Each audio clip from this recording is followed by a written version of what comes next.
पहला क्वेश्चन यहाँ पर हमें देखने को मिलेगा, नीचे दिए गए पासों में संख्या 3 के विपरीत, सॉरी संख्या 30 के विपरीत कौन सी संख्या होगी। अब आप यहाँ पर देखिए, ये जो संख्या 30 दी गई है, हमें इसके विपरीत बताना है कि कौन सी संख्या होगी, ये हमसे पूछा गया है।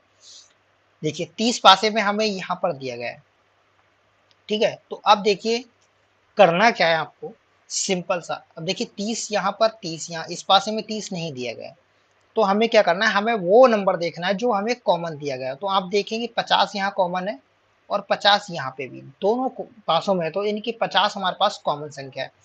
आप क्या कीजिए, कॉमन संख्या को एक जगह ऐसे करके लिखिए, उसके बाद क्लॉकवाइज घुमा के संख्या लिख दी, जैसे 50 के बाद 70 आया 70, 70 के बाद 40, इस तरह से। यहाँ पर भी आप क्लॉकवाइज घुमाइए, 50 के बाद कितना आ रहा है 30, 30 के बाद 60। तो ये जो संख्याएं आई हैं, ये संख्याएं होंगी दोस्तों एक दूसरे के विपरीत। क्या होंगी, ये संख्याएं होंगी एक दूसरे के विपरीत। तो देखिए 30 के विपरीत में क्या हो जाएगा 70, हमारा ऑप्शन बी यहाँ पर राइट आंसर हो जाएगा। अगला क्वेश्चन देखेंगे, उस विकल्प का चयन करें जिस प्रकार दूसरी संख्या पहली संख्या से संबंधित है, उसी प्रकार चौथी संख्या का संबंध तीसरी संख्या से बताइए। अब देखिए यहाँ पर भी 9 है और यहाँ पर भी 9 है। अब देखिए भाई 9 का संबंध 9 से इस प्रकार भी हो सकता है कि दोनों संख्याएं बराबर हैं, तो हम 5 को यहाँ पर 5 भी लिख सकते हैं। आप ऑप्शन में देखेंगे यहाँ पर हमारे पास 5 नहीं है, तो ये तो हो नहीं सकता। तो हम इसको कैसे सॉल्व करेंगे वो देखिए, अगर हम 9 का स्क्वायर करेंगे दोस्तों, हम 9 का स्क्वायर करें तो कितना हो जाएगा 81 आता है। 81 में हम इन दो, हमें मिली संख्या इन दोनों को जोड़ लें, 8 प्लस 1 तो कितना हो जाएगा 9। तो हम क्या करेंगे 5 का स्क्वायर निकालेंगे तो हमें मिलेगा 25, इन दोनों में जोड़ देंगे तो हमारे पास क्या हो जाएगा 7। ऑप्शन सी में 7 दिया गया, तो हमारा राइट आंसर क्या आएगा 7 यहाँ पर आ जाएगा। ठीक है दोस्तों, इतना आपको समझ में आया। अगला क्वेश्चन देखेंगे, दिए गए विकल्पों में से लुप्त संख्या ज्ञात कीजिए। अब देखिए यहाँ पर जो क्वेश्चन मार्क दिया गया है, हमें बताना है कि यहाँ पर क्या आएगा, कैसे सॉल्व करेंगे वो चीज देखते हैं। अब आप देखो ये दो संख्याओं से मिलकर 24 हमारा बना होगा, ठीक है। अब ये दो संख्याओं से हम इस संख्या को बनाएंगे, ठीक उसी तरह से ये संख्या बनेगी। अब हम चाहे इसमें मल्टीप्लाई कर सकते हैं, वो डिवाइड कर सकते हैं, जोड़ घटाओ कुछ भी करके हम बना सकते हैं, ठीक है।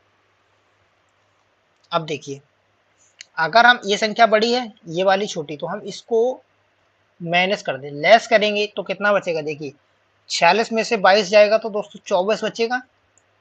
अब यहाँ पर भी देख लेते हैं, तो यहाँ पर हम 69 में से 42 माइनस करेंगे तो कितना बचेगा 27।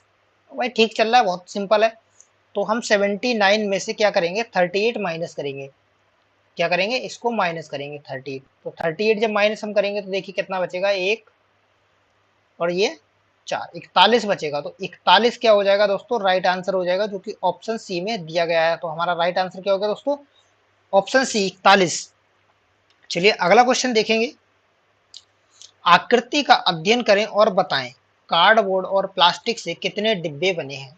अब देखिए यहाँ पर ये जो ये देखिए दिया गया है, ये क्या है कार्डबोर्ड का, और ये स्क्वायर दिया गया है, ये है बॉक्स का, और ये प्लास्टिक का।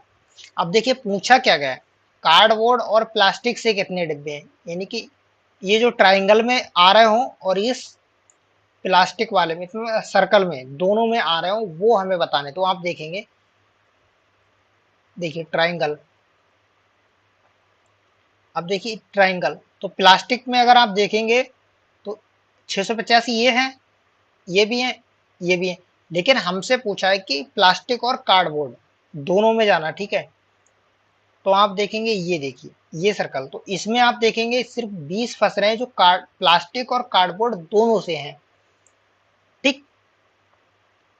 तो हमारा राइट आंसर क्या होगा 20, ऑप्शन डी राइट आंसर हमारा हो जाएगा। देखिए कार्डबोर्ड ये हो गया, प्लास्टिक से दोनों से मिलकर बना है, ठीक है। तो हमारा राइट आंसर क्या होगा दोस्तों 20 होगा।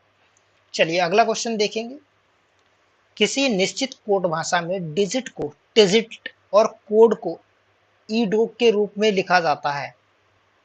तो टाइप को किस प्रकार लिखेंगे, अब देखिए समझिए आप। देखिए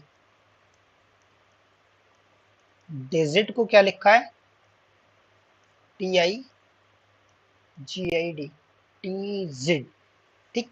कोड को ईडो, तो आप देखेंगे सारे लेटर हैं वही, बस इनको राउंड इधर उधर किया गया। तो देखिए इसको हम अगर देखें TIGID,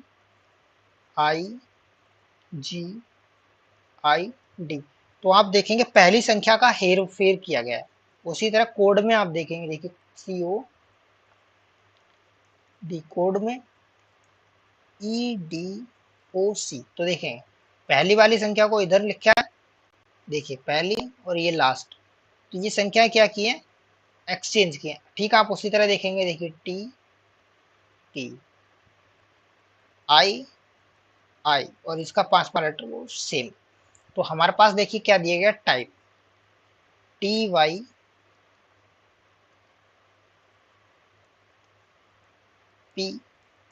तो देखिए ई सबसे पहले आ जाएगा, टी सबसे बाद में जाएगा, पी पहले आ जाएगा, वाई इधर जाएगा, तो क्या हो जाएगा EPYT। तो दोस्तों देखिए EPYT हमारा सिर्फ और सिर्फ ऑप्शन बी में दिया गया, तो हमारा राइट आंसर क्या होगा, ऑप्शन बी हमारा राइट आंसर हो जाएगा। आप समझ गए होंगे, कुछ नहीं किया, लेटर को इधर का फर्स्ट वाले को लास्ट किया, लास्ट वाले को फर्स्ट किया, कुछ इस तरह से इन्होंने रोटेशन किया है, तो हमने फाइंड इजीली कर लिया है।